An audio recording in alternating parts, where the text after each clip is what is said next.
कहानी यही खत्म। अब कभी किसी को कुछ पता नहीं चलेगा।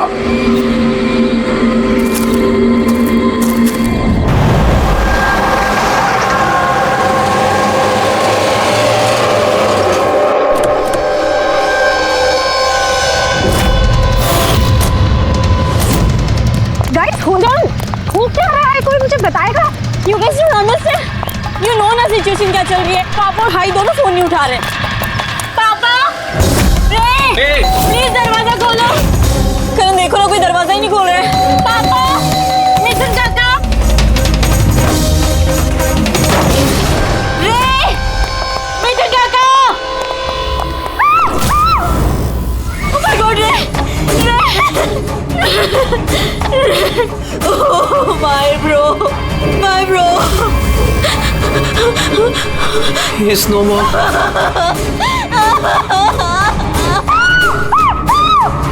मिथुन काका।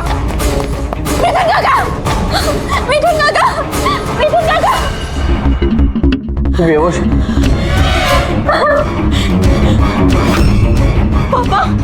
पापा।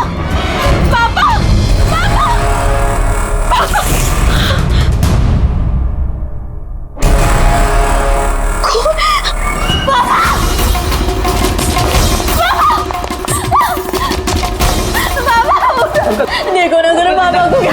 शीतल अंकल शीतल। प्लीज जल्दी डॉक्टर को बुलाओ कर। काम करने का। आरा। अंकल डोंट एम्बुलेंस को कॉल करो अर्जेंट।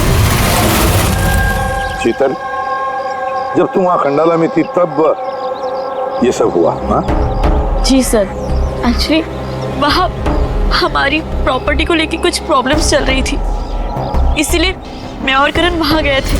करण? जी, ही इज माय लॉयर। अच्छा।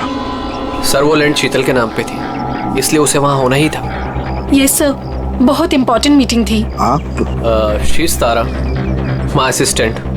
हाँ तो शीतल, जब तुम खंडाला में जा रही थी तब घर पर सिर्फ तुम्हारे पिताजी कल्याण जी और तुम्हारा भाई रे और ये मिथुन था, है ना? हाँ सर, एक्चुअली करीब 8 साल पहले एक एक्सीडेंट हुआ था जिसमें पापा की आईसाइट चली गई।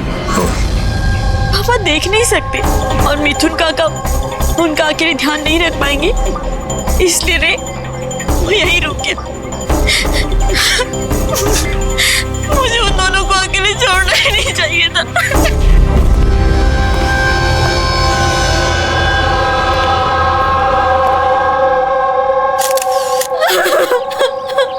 शांत हो जाओ। एक बात बताओ शीतल, अब तुम कह रही थी कि उनको अकेले छोड़कर जाना ही नहीं चाहिए था, क्यों? ऐसे क्यों लगा तुम्हें? क्या तुम्हें डर था कि उनकी दोनों की जान को खतरा है, ऐसे कुछ होगा? नहीं सर, पर इतना जरूर पता था कि रेकी उसके फ्रेंड्स के साथ ना कोई बड़ी प्रॉब्लम चल रही थी। फ्रेंड्स के साथ? और वो लोग एक दूसरे को ब्लैकमेल कर रहे थे किसी चीज को लेके।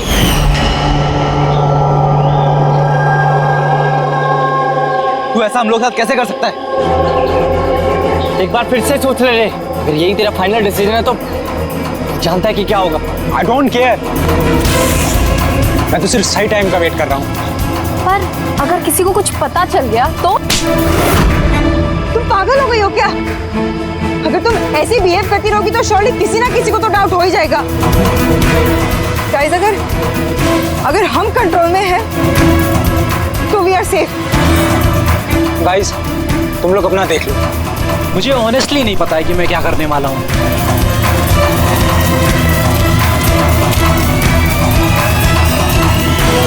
मुझे रे पे बिल्कुल भरोसा नहीं है।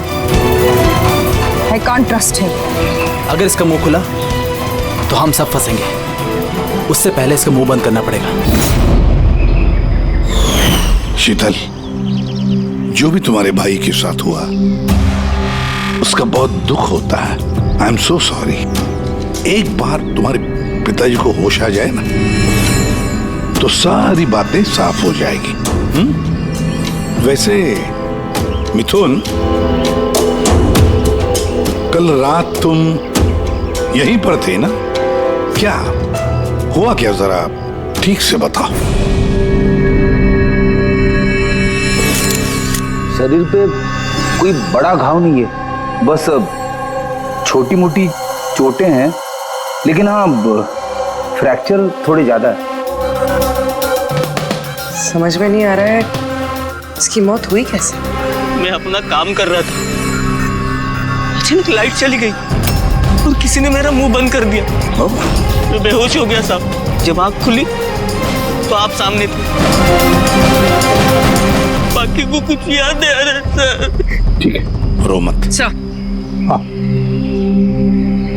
सर मौत की वजह तो पोस्टमार्टम के बाद ही पता चलेगी। कुछ समझ में नहीं आ रहा है सर। जिसने भी खून किया है सोच समझ के किया है, बड़ा ही चालाक है खूनी। एक काम करते हैं, इस घर को फिर से अच्छी तरह से चेक करते हैं।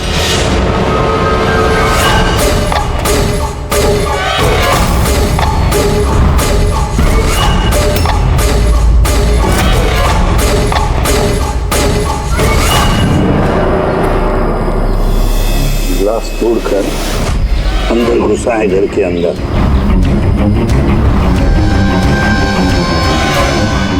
ये देखो खून लगा है उसका अंदर घुसते वक्त या भाग जाते वक्त।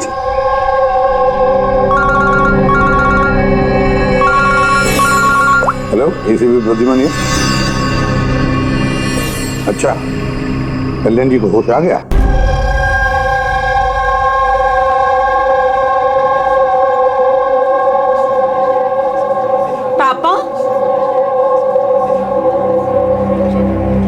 कल्याण जी, मैं सीआईडी से एसीपी प्रद्युमन।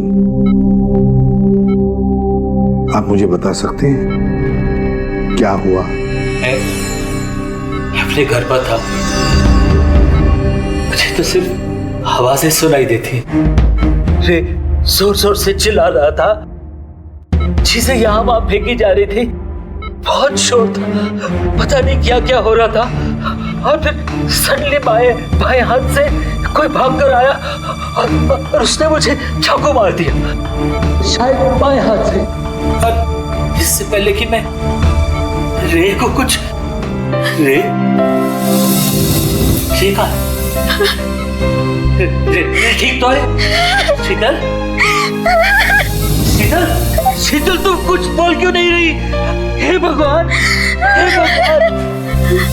जो भी कुछ हुआ हम उसे बदल तो नहीं सकते, लेकिन जिसने भी आपकी बेटी की जान ली है उसे सजा दिलाने की पूरी कोशिश करेंगे। हाँ कल्याण जी, आपने कहा कि कोई बाएं साइड से आकर उसने आप पर चाकू का वार किया है, लेफ्ट हैंड साइड से। हाँ। ये कुछ खास बात याद आती है उस आदमी के बारे में? हाँ। हाँ, कोई खास बात? हाँ, वो जरूर लेफ्ट हैंडेड था, लेफ्ट हैंडेड था वो। ये आप कैसे कह सकते हैं? सर, मुझे पता चल जाता है, मेरी सेंसेस बहुत स्ट्रांग है। उसने जब मुझ पे वार किया, मैंने उसका हाथ पकड़ लिया था और वो इतना स्ट्रांग था, वो जरूर लेफ्ट हैंडेड था सर, 100% लेफ्ट हैंडेड था। तो क्या डॉक्टर साहब, ये जो जख्म है इनके शरीर पर, वो वाकई किसी खब्बू आदमी ने बनाया? यस सर, घाव के निशानों के हिसाब से यही लगता है। चलो सर, कुछ तो सुराग लगा। हाँ, ये चारों के चारों दोस्त रे को धमका रहे थे।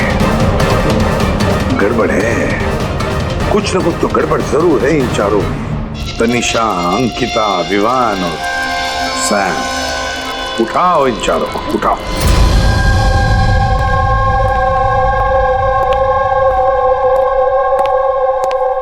नमस्ते सर। आप? मैं सैम का फादर हूँ। पिछले 2 हफ्तों से सैम से मेरी कोई बातचीत नहीं हुई। अब मैं आपको कैसे बताऊं कि वो कहाँ पर है। मैंने उसको कई बार फोन किया, लेकिन उसका फोन ही नहीं लग रहा। मैं तनिषा की माँ।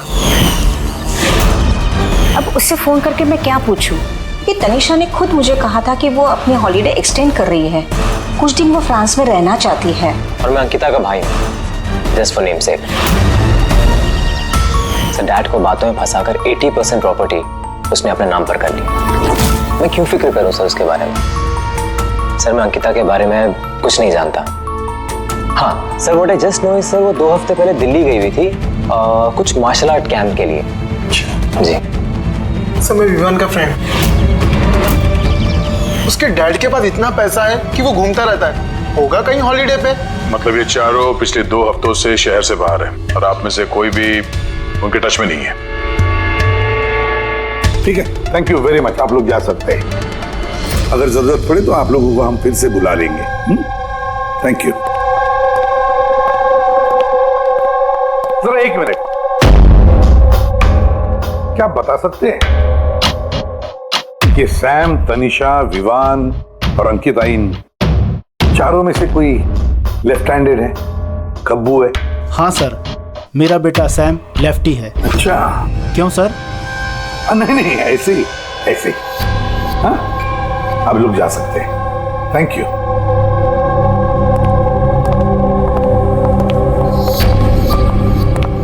सर कहीं ऐसा तो नहीं कि इन चारों ने मिलके रे को मार दिया हो सकता है सर, और उसी डर की वजह से ये चारों कहीं ना कहीं जाके छुप के बैठे होंगे। सर ये चारों की लोकेशन का पता चल गया। सर कल रात सैम, तनिषा, अंकिता और विवान इन चारों की मोबाइल लोकेशंस शीतल के घर के 3 किलोमीटर के रेडियस में थी। सैम, तनिषा, अंकिता, विवान, रे, उन पांचों में कोई एक राज छुपा हुआ है। कोई ऐसा राज जो वो पांचों किसी को बताना नहीं चाहते थे। वो राज अपने पास ही रखना चाहते थे। हो सकता है ये रे कमजोर पड़ गया हो, बस तो राज किसी को पता ना चले। रे किसी को ना बताए, इसलिए रे को खत्म कर दिया। ये पता करना होगा सर कि वो कौन सा राज था जिसकी वजह से रे की जान चली गई। सर एक बात समझ में नहीं आ रही है, ये चारों फरार क्यों हो गए? इन्हें तो खून करते हुए किसी ने देखा ही नहीं। एग्जैक्टली, लाइट चली गई थी सर, और वो कल्याण जी देख नहीं सकते थे और नौकर मिथुन बेहोश पड़ा था, तो वहां से भागकर कोई शक अपने ऊपर ओढ़ के क्यों लेगा? सर पता नहीं क्यों ऐसा लगता है कुछ मिसिंग है। तो ट्रेस करना शुरू करते हैं सर। अगर ये शहर से बाहर गए हैं तो किसी railway station, airport, bus station, hotel से तो गए होंगे, तो उनके क्रेडिट कार्ड और डेबिट कार्ड के डिटेल्स निकलवाते हैं। कहीं से भी हो, जहां से भी हो, इन चारों के लोकेशन के बारे में हमें इंफॉर्मेशन चाहिए, जल्द से जल्द। अब बोल सारुण क्या?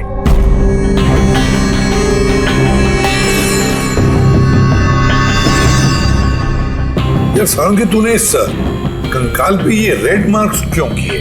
बस ये समझाने के लिए कि इस रे की हड्डियों का कैसे चूरा बनाया है। ये देखो, ये रे की हड्डियों का एक्सरे। इस रे पर बहुत जबरदस्त ताकत के साथ वार किया गया। एक झटके में इसकी गर्दन की हड्डी टूट गई। बस एक बार तो इसके रिब केज पर इतना जबरदस्त किया गया है कि एक ही झटके में इसके रिब केज की बाईं हड्डियां 12 की 12 पसलियां एक साथ एक झटके में टूट गई। और वो भी कमाल की बात यह है कि एक ही सिमेट्री में। एक झटके में 12 पसलियां? नतीजा हार्ट का रुक जाना, हार्ट ब्लॉक। इसके हार्ट पर जबरदस्त प्रेशर पड़ा। कमाल की बात यह है बॉस कि जितनी ताकत के साथ इस पर वार किया गया है, इतनी ताकत हाथों से या किसी भी हथियार से पैदा नहीं की जा सकती। इसे देख करके तो ऐसा लगता है जैसे खूनी जानता था बॉस। खूनी जानता था कि किस पॉइंट पर वार किया जाए कि एक ही झटके में सारी की सारी पसलियां एक साथ टूट जाए, एक सिमेट्री। हाथों से कोई इतना फोर्स तो पैदा नहीं कर सकता। हाँ कर सकता है अगर कोई मार्शल आर्ट्स का जानकार हो तो। जैसे कुंग-फू, कराटे, ताइक्वांडो, इन सब में खास किस्म के मूव्स होते हैं जिससे इतना फोर्स पैदा किया जा सकता है। ये हो सकता है बस। अभी अटैक उसी ने किया जिसे मार्शल आर्ट्स की जानकारी है, जैसे आर्मी बैकग्राउंड का कोई। Martial arts? वो लड़की भी तो गई है ना दिल्ली में मार्शल आर्ट्स का कैंप अटेंड करने के लिए। क्या नाम है उस लड़की का? अंकिता। अंकिता के भाई ने तो हमें ये बताया। Sir what I just know sir, वो 2 हफ्ते पहले दिल्ली गई हुई थी कुछ मार्शल आर्ट कैंप के लिए। और सर कत्ल की रात उसका फोन शीतल के घर के आसपास ही था, उसी ने किया होगा। सैम के साथ मिलके। कल्याण जी पर जिसने भी चाकू का वार किया था वो आदमी खब्बू था, लेफ्ट हैंडेड। हाँ सर, मेरा बेटा सैम लेफ्टी है। ये हो सकता है क्योंकि शीतल के घर की जिस खिड़की पर से हमें वो ब्लड सैंपल मिला था उसका डीएनए सैम के डैड के डीएनए के साथ मैच होता है। मतलब सैम वही था और अंकिता भी। बस अब हमें ये पता लगाना है कि ये सैम, तनीषा, अंकिता और विवान इस वक्त है कहां पर। अच्छा, आप कैब ड्राइवर, आप उस वक्त कहाँ थे?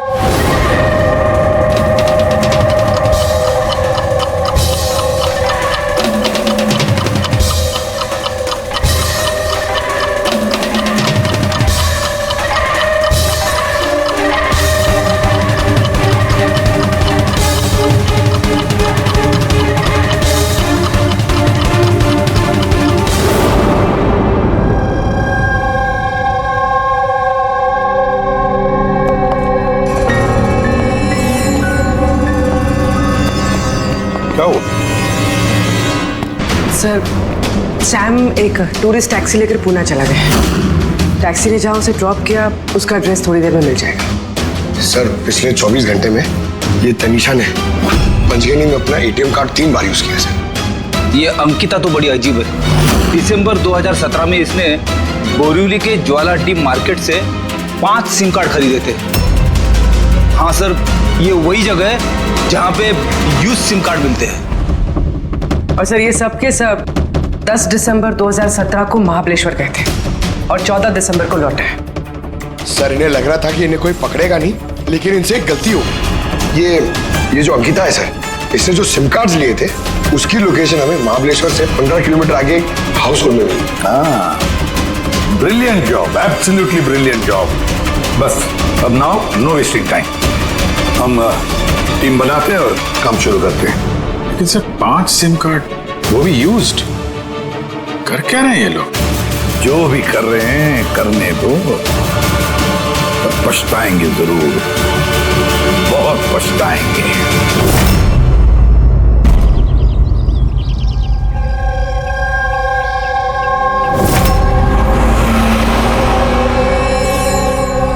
किसका फोन है? किसी विवान का है। विवान का कैसे हो सकता है? तुमने ठीक से सुना ना? अब उसने विवान कहा तो विवान ही होगा, मुझे क्या पता, आप बात करो। हेलो, कौन बोल रहा है? दूर, मैंने बोला था कि आज के बाद हम कांटेक्ट में नहीं आएंगे। तो कॉल क्यों किया? और तुझे पता कैसे चल रहा कि मैं यहाँ हूँ? ओके, तो वहीं रुक, मैं आ रहा हूँ।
बीच रास्ते इसकी बॉडी मिली है सर। किसी ने दिन दहाड़े भरे मार्केट में गोली मारी है।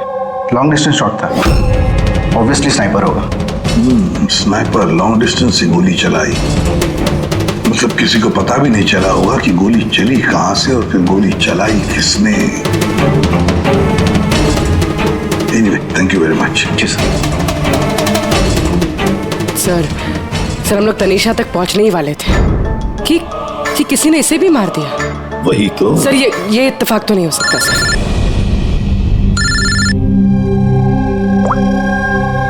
हेलो, क्या? ठीक है। क्या हुआ? सर, पुणे पुलिस स्टेशन से फोन था, किसी ने सैम को मार दिया। What? Oh my God. Sir, वो जिस लॉज में रुका था उसी लॉज के पास। सर, ये जरूर विवान और अंकिता का ही काम है। ये कोई सीक्रेट है जिसे छुपाने के चक्कर में ये लोग आपस में एक दूसरे का खून कर रहे हैं। अपनी जो भी है उसे पता कैसे चलता है कि हम किसके पास जाने वाले हैं? 4 में से 2 बज गए हैं, विवान और अंकिता।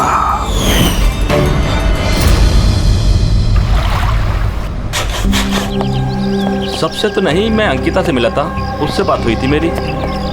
अंकिता से? जी। यही थी वो?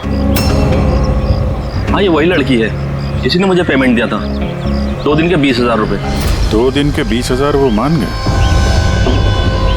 ऐसी क्या इमरजेंसी थी?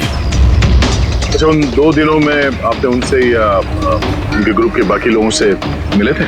नहीं सर, मैं किसी से नहीं मिला। मैंने तो उस लड़की को ऑफर किया था कि हमारे पास कुक और क्लीनर दोनों हैं, लेकिन उस लड़की ने मना कर दिया कि मुझे कोई हेल्प नहीं चाहिए। और उसने कहा कि आप 2 दिन के बाद आइए, जब हम यहाँ से चले जाएं। और 2 दिन के बाद जब मैं वापस आया तो यहाँ सब कुछ वैसा का वैसा ही था, कोई गंदगी नहीं, कोई कचरा नहीं, सब साफ सुथरा था एकदम। अच्छा, उसके बाद आपने ये जगह किसी और को दी? नहीं सर, हमें जगह का रिनोवेशन कराना था, इसके लिए हमने जगह बंद कर दी थी। आपके क्लीनर को जरा बुलाइए, उससे कुछ बातचीत करना चाहते हैं। मैं भेजता हूँ। बिना क्लीनर और बिना कुक के 2 दिन यहाँ पे रहे, कुछ ना कुछ तो खिचड़ी पकी रही थी यहाँ पे। ये कॉटेज की सफाई तुम ही करते हो? जी सर। चलो।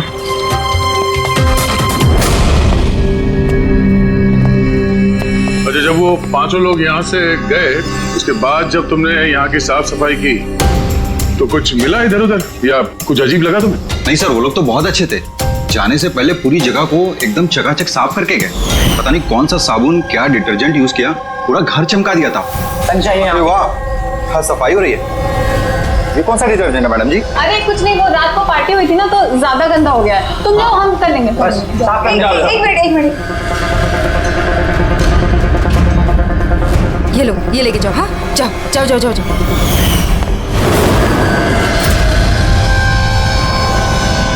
बहुत महंगी है सर, मैंने तो पहनी नहीं कभी, वरना लोग कहते चोरी की। महंगी तो है, पर फिलहाल ये महंगी घड़ी हमारे पास रहेगी। जी सर। आइए, आप लोग आइए।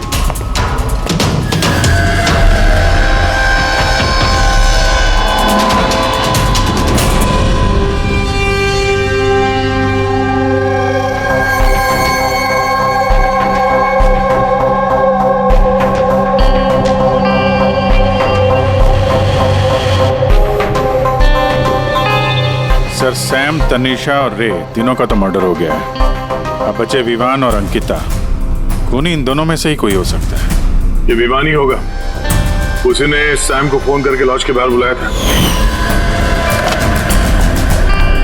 तो जो भी हो, उसे पता कैसे चलता कि हम कहाँ जाने वाले हैं, और जब भी हम वहां पहुंचते तो उससे पहले ही वो वहां पहुंचकर फोन करके निकल जाता है। सैम किस लॉज में ठहरा है और तनीषा रोड पर कहाँ मिलेगी, ये सारी इंफॉर्मेशन तो हमारे पास थी ना, उन तक कैसे पहुंची?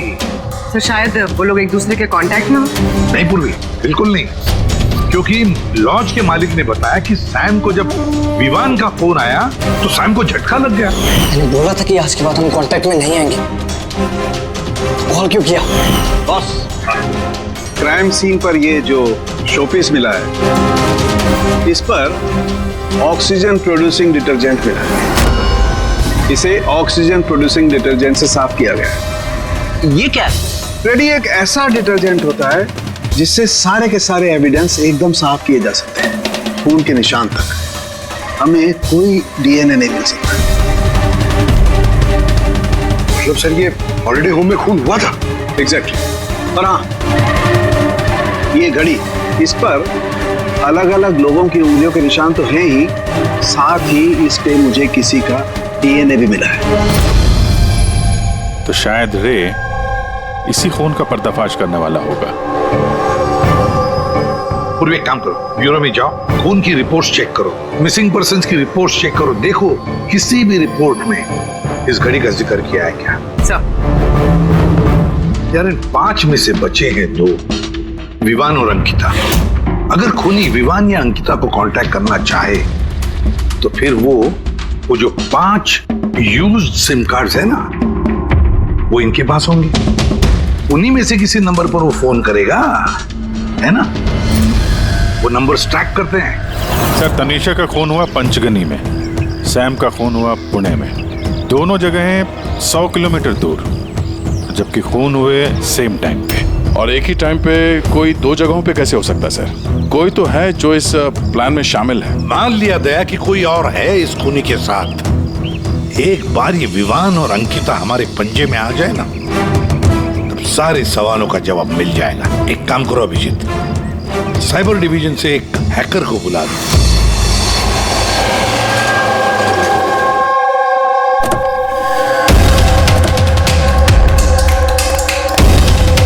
इसमें पूरे पैसे है ना?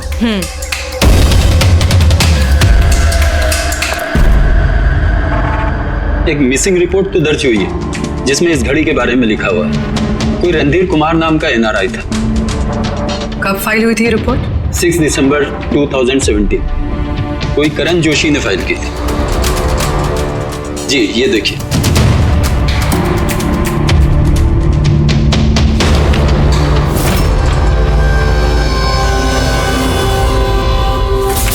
Thank you.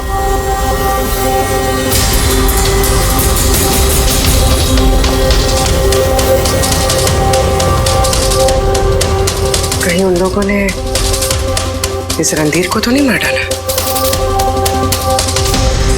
और कहीं ये करण रणधीर की मौत का बदला तो नहीं ले रहा? करण? जी, ही इज माय लॉयर।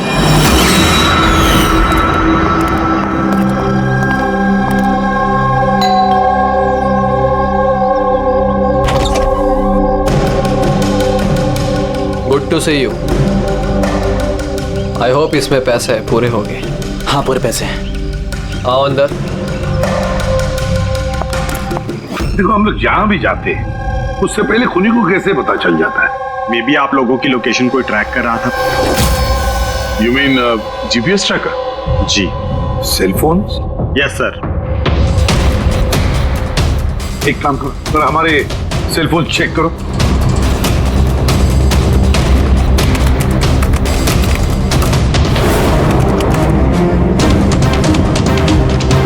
तुमने पैसे मांगे थे, हम लेकर आए हैं। अब वो एविडेंस दो और सब खत्म करो। खत्म करूं?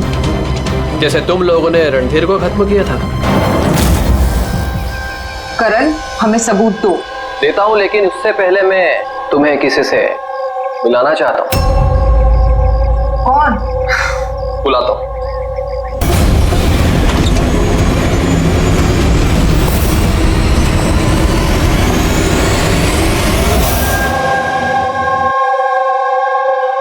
सर देखिए, आप लोगों के फोन हैक्ड हैं। व्हाट? हैक्ड? पर कैसे? आपके फोन में हिडन स्पाईवेयर है जिससे आपके सारे ईमेल्स, कॉल, मैसेजेस, सब चीजों को ट्रैक किया जा रहा था। लेकिन हमारे फोन हैक कौन कर सकता है? और कब किए होंगे? फोन तो ज्यादातर हमारे साथ ही रहते हैं। एक minute Abhijit, I see you. हमारे फोन्स को उसी वक्त उसने हैक किया है। और अभिजीत सर, दया सर, आप दोनों के फोन को शायद उसने एसीपी सर के फोन से हैक कर दिया होगा।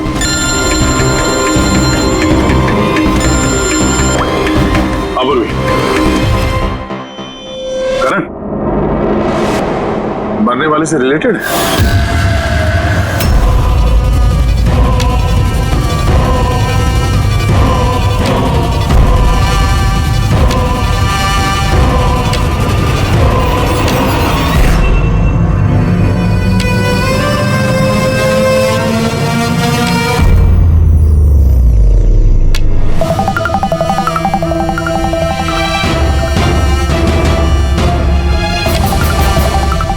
जो सजा रणधीर तुम लोगों को देने वाला था, अब हम तुम्हें देंगे।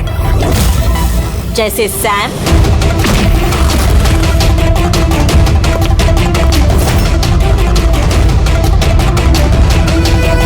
तनिषा और रे को दी।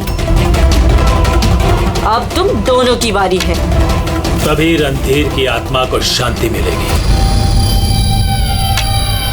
इसी घर में मारा था ना तुमने रणधीर को?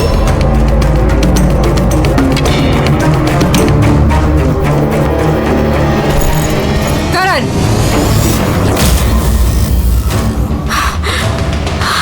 तुम्हारे पास कोई सबूत नहीं है ना? तुमने हमें फंसाया है ना? हाँ?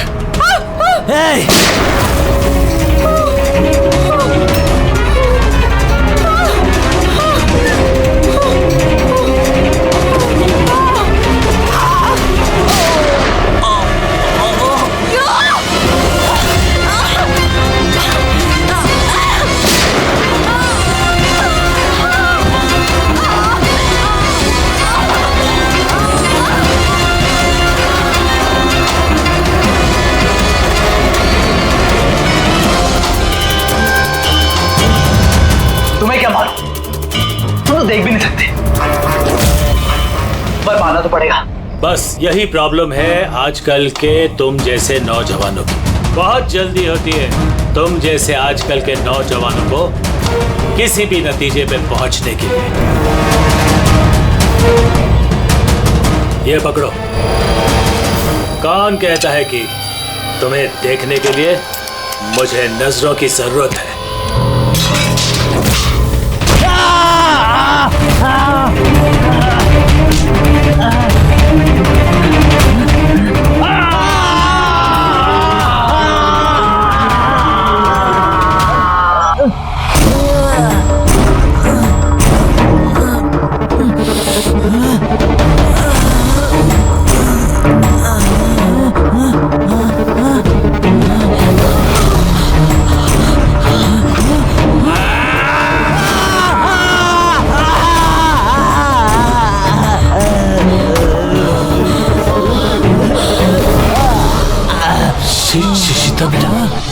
तुम ठीक तो?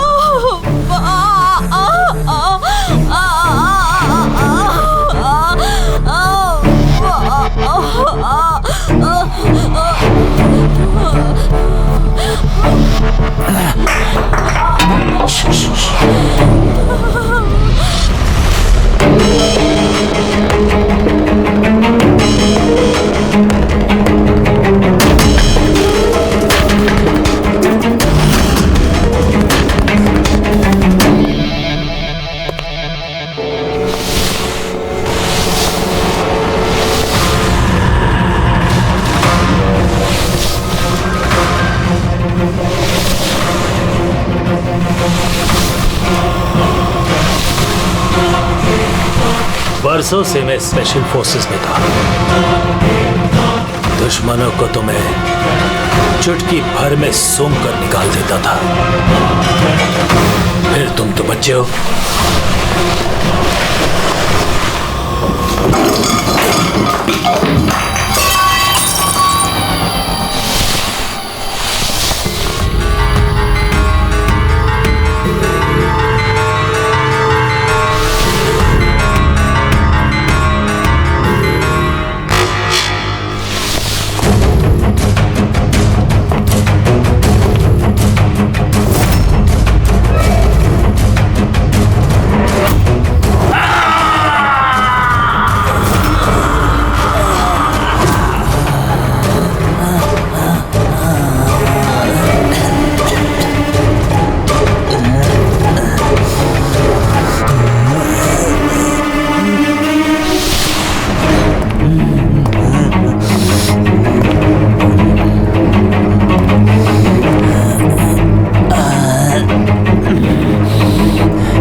मैं तो अंधा हूं ऑफिसर, लेकिन आप देखकर बताइए कि मैंने उसका सारा शरीर बेकार कर दिया है या नहीं,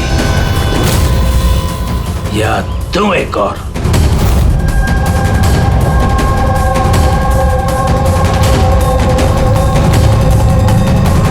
शीतल, रणधीर तुम्हारा भाई था और कल्याण जी रणधीर तुम्हारा बेटा है ना, और ये सब करने के लिए तुमने सीआईडी का इस्तेमाल किया, क्यों? सही समझा आपने। रणधीर शीतल का भाई था और मेरा बेटा। यानी रे का भाई? नहीं, रे मेरा बेटा नहीं था, उसे तो सिर्फ मैंने इस्तेमाल किया था। हमें गुमराह करने के लिए, ताकि हम विवान, अंकिता और सैम तनिषा के पीछे लग जाए और उन्हें सजा दिलवाए, ताकि आपका बदला पूरा हो सके। हम उसे मारना नहीं चाहते थे। रणधीर एक्सचेंज प्रोग्राम का स्टूडेंट था, एकदम सीधा लेकिन बहुत पैसे वाला। अंकिता हमेशा से ही एक हाई फाई लाइफ जीना चाहती थी, उसी ने ये प्लान बनाया और रणधीर को किडनैप करके उससे पैसे मांगने। कितना रैंसम मांगा था तुम लोगों ने? 5 करोड़। फिर भी मार दिया तुमने उसे। रणधीर भाग रहा था, अंकिता को गुस्सा आया और उस 1 सेकंड के नॉनसेंस पन में उसने उसे मार दिया और हम सब घबरा गए, कुछ समझ नहीं आई कि क्या करें। तो उसकी बॉडी लेकर हमने लेक में डाल दिया।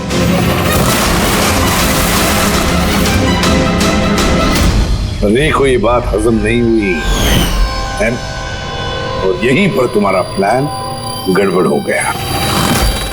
सर, वो रणधीर की इंडिया में सारी रिस्पॉन्सिबिलिटी मेरी थी। कल्याण अंकल और शीतल तो न्यूयॉर्क में थे, लेकिन रणधीर का केयरटेकर मैं यहाँ था। इन लोगों को पैसा देने के बाद भी इन्होंने रणधीर को नहीं छोड़ा, मार दिया। तो मैं घबरा गया, मुझे कुछ समझ नहीं आया।